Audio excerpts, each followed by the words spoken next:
Hey guys, Mark again here at Passing Gas Garage, and here's the headlights. You can see right here. You can see they're down. They move around now because the motor is attached to this rod in there, basically, right there.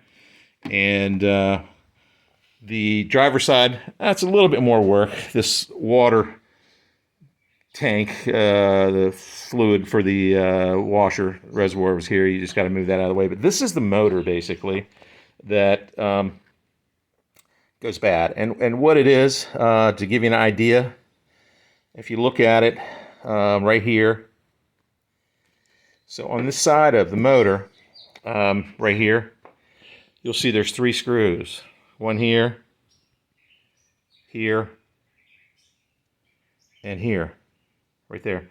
So when you take those off and pull it off, what happens is there's a round gear in here. It's a plastic nylon gear, basically. And they sell it as a kit, that gear.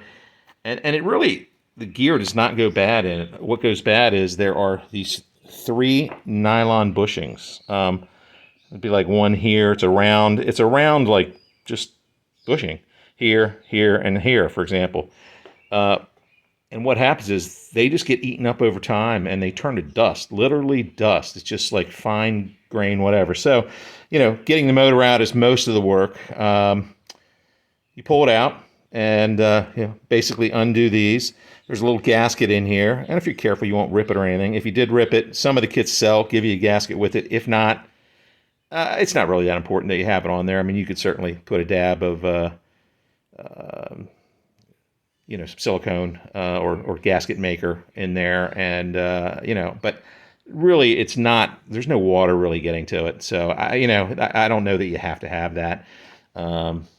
Anyways, so this, I labeled all the bolts, put them in a little bag, just what side it was, even though I know where they're going. So this motor is going to go in, and you see it. There's a little crank rod, basically, in here that will attach right to here and bolt this down, and that's pretty much it. So I'm going to put it back together, and I'll show you a picture of it when it's done and in place. And the passenger side over there, that was the one that was actually giving me an issue. And I just decided, hey, this side's probably got some issues too. Well, sure enough, it did. It was ground up to nothing. I don't know why it was still working. So that side's a little easier to get to, but neither side's terribly hard. It's something that even a novice, so if you have a C4 Corvette, for example, C4 would be 87 to 96, I guess. I'm sorry, 84 to 96 is the C4 generation. They all have the pop-up headlights.